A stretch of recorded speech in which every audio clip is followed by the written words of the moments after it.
Is algorithm a god? As I'm an atheist, I don't believe in gods in that way. An algorithm can be something that is alive in a way, or has an intelligence and communicates with us. But maybe does it have a conscience? I don't know.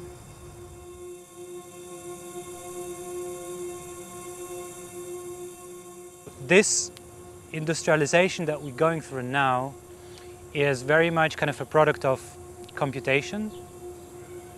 And I think that it's kind of important to look at computation not so much as an invention, but rather a discovery.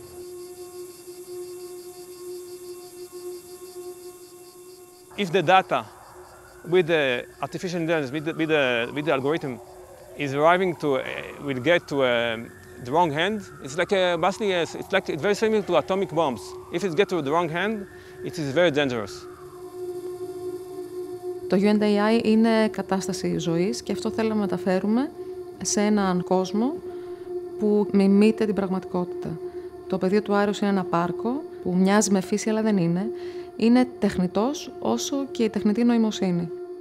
Και επειδή κάποιοι ρωτάνε γιατί επιλέξαμε μια τέτοια κατάσταση όπως την περιγράφουμε, που ακουμπά την τεχνητή νοημοσύνη ως εναρκτήρια δράση με φυσικό κοινό μετά από πολύ καιρό, έχουμε να απαντήσουμε ότι ποιος το ξέρει ότι ήταν φυσικό αυτό το κοινό, ότι οι άνθρωποι που κυκλοφορούσαν μες στο πεδίο του Άρεως ήταν από το συνηθισμένο DNA. Γιατί αυτό είναι το μαγικό με την τεχνητή νοημοσύνη και το επικίνδυνο ταυτοχρόνως. Ότι αυτό που βλέπεις είναι τόσο φυσικό, ώστε να μην μπορείς να ξεχωρίσεις αν γεννήθηκε όπως και εσύ ή αν γεννήθηκε ανάμεσα σε έναν αλγόριθμο και κάποιον άλλον.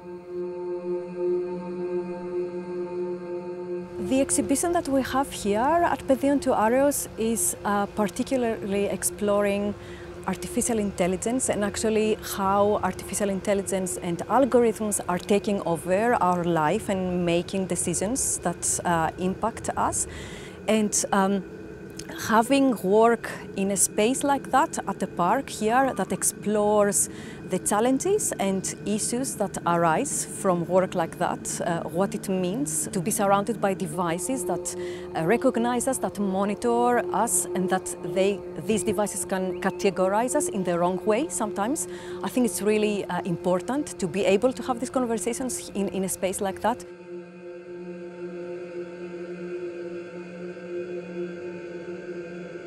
Θέλαμε λοιπόν να βρεθούμε στο πεδίο του Άρεως, γιατί είναι ακριβώς στο κέντρο της Αθήνας. Είναι ένα πάρκο στο οποίο συχνάζουν οι οικογένειες ανθρώπων που ήρθαν από όλα τα μέρη του κόσμου τα τελευταία χρόνια στην Αθήνα. Εκεί που βλέπεις πραγματικά όλες τις φυλές και όλες τις θρησκείες μαζί. Και θέλαμε να πάμε εκεί και να φέρουμε και άλλους που πολύ εύκολα λένε «Μα το πεδίο του Άρεως είναι χάλια, αυτές οι γειτονιές είναι χάλια». Εκεί είναι η καρδιά της Αθήνας. Εκεί καταλαβαίνεις ότι η Αθήνα είναι μια πόλη σε μετάβαση προς μια Μητρόπολη. Για μας, έτσι κι αλλιώς, οι όμορφες πόλεις δεν είναι εκείνες που αποδίδονται ωραία σε φωτογραφίες στο Instagram. Όμορφες πόλεις είναι εκείνες που έχουν ενδιαφέρον. Αυτή λοιπόν η ομορφάσχημη Αθήνα για μας είναι ωραία. Και ο δημόσιος χώρος μας ενδιαφέρει γιατί οι άνθρωποι συναντώνται, που κάνει τις πόλεις πόλεις, που συναντάς αγνώστους. Εκεί που τα πρόσωπα έρχονται κοντά, εκεί που ανταλλάσσονται οι ιδέες, εκεί που πολύ συχνά διαμορφώνονται και ιδεολογίες. Μετά από τον καιρό της πανδημίας, ο δημόσιος χώρος ήταν και ο χώρος της ανάσας. Άρα για μας το να λειτουργούμε στο δημόσιο χώρο έχει να κάνει με μια πολιτική θέση που απαιτεί από τη μια υπευθυνότητα και ένα σεβασμό στο ότι όχι, δεν πάμε να δράσουμε σαν ιδιοκτήτες του δημόσιου χώρου. Δεν πάμε σε καμία περίπτωση να πούμε ότι εμείς θα σας δείξουμε πώς πρέπει να είναι οι δημόσιοι χώροι, αλλά πάμε να συμμετάσχουμε στο δημόσιο διάλογο. So why to do an exhibition on artificial intelligence? I think the main drive behind it is that artificial intelligence is already here. It's on our watches, in our computers, in our cars, in our mobile phones, it's in our houses now with the smart cities is in our cities. So we have to say something about it. And we need to initiate a discussion. And as a foundation, that's our primary goal, to initiate discussions and produce unexpected encounters.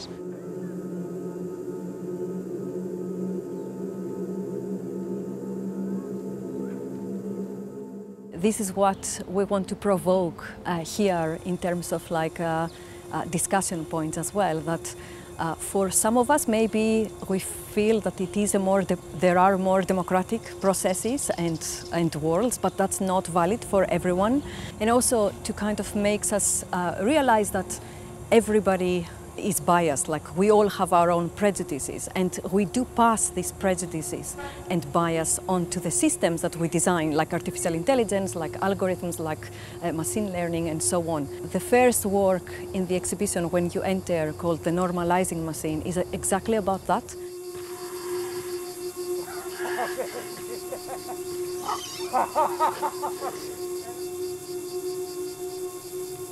The name of the piece is The Normalizing Machine.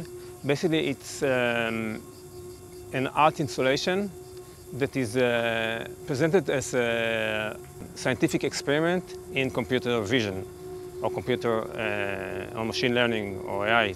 All of them are related. And the idea is basically that the person comes to the work.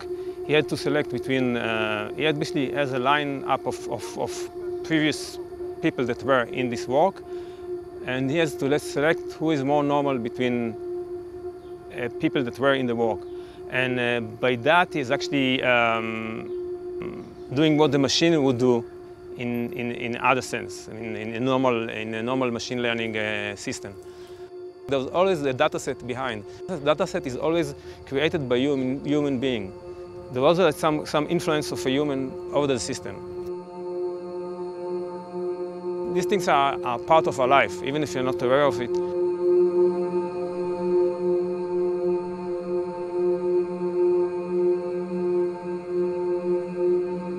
I'm not using AI in the kind of common use of the term, but I've made a machine that is writing automatically. So it is an intelligence, or it's a machine that produces text that are writing and communicates to us in a way. So for me, AI can be maybe quite broad. So in essence, I use a couple of different data sets that are open data sets from kind of air quality, traffic, so any kind of smart city data that I could find that is open access in essence. Yeah, so they translate into what I call poetic writing. So I tend to not call it poetry because I don't think I'm a poet, but it's kind of this abstracted writing of things and events that are happening in the city, juxtaposed randomly together. So it's just saying what is happening at the moment because it's writing live. The exhibition comprises of three parts. It has a part about how we see algorithms and how the algorithms see us. We have a second part which is public space, democracy, and then a third part which is environment. And these are three fundamental issues right now for our societies. The first one has to do with the core of our identity, how we perceive ourselves and how we perceive technology, and particularly artificial intelligence, as a black box. That was the whole discussion in the United States in the past year. That's the discussion we keep having in Greece, even now, in terms of who we are after 200 years of a free state, who we are as subjectivities, how we deal with our sex, how we deal with sex. So these are questions which are at the crux of this exhibition, and AI is a device to bring them up. The second part, which is the public space, of course, even symbolically in the exhibition, is in the center of the park, which is a public space. But it's a discussion about what it means when you make a transition from the physical public space to the digital public space. That's very important for our democracy, because our democracies have been constructed on the premises of physical environments where you have some people that represent you and they go through a parliament and they decide the laws. And the public space is, if it is mediated, it's just mediated by the press. Now, when you move to the digital space, and particularly the digital space after 2006, roughly, when we have the different social media platforms, the discussion is mediated by algorithms. And the third one is the environment, which is the elephant in the room, from the rhino that you see on the screen, which is extinct, but we recreated, to the artificial birds or even sounds of birds that you have in different places in the exhibition. And we asked the question of, this thing that we have surrounding us, we need it. The screen is not a substitute. A 3D model is not a substitute. So we have to really think about what we do, how we conduct our lives, and how we make sure our children are going to be able to live on a planet which is not digital, but it has birds and plants and fresh water. So the other themes of the exhibition include how we are being seen, and also how we see the world through algorithmic systems, and where exactly it shows who is excluded by these systems, also who is monitored more than other people. We know that artificial intelligence or surveillance, for example, monitors certain communities more than others, and again this is related to prejudices and bias. I'm trying to use AI to produce kind of historical documents, but historical documents that never ever existed, We call it machine vision. This field of study, this field of computer science, we call machine vision everything to do with how machines see and how AI can see things and can interpret things, right?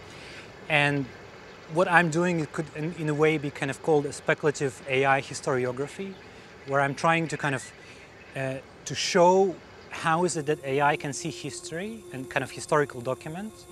And so in this particular case, in the case of the work that I'm showing here, I'm showing a series of marble sculptures that were generated by AI, by GAN, General Adversarial Network algorithm, based on incredibly huge amount of data of sculptures of classical antiquity. And for me, it's actually incredibly challenging, but also interesting to show it here, in Athens.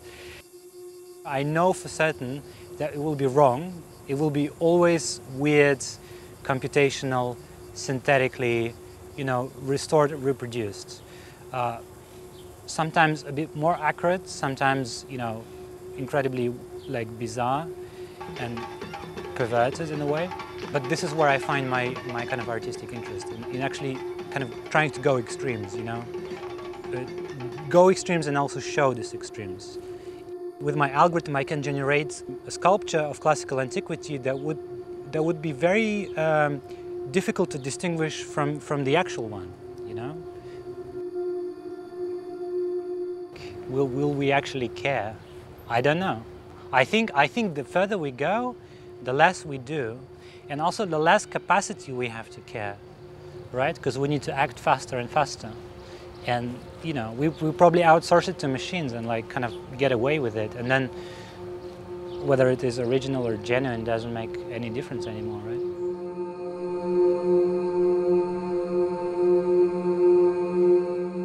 Η τεχνητή νοημοσύνη αλλάζει την ταυτότητά μας.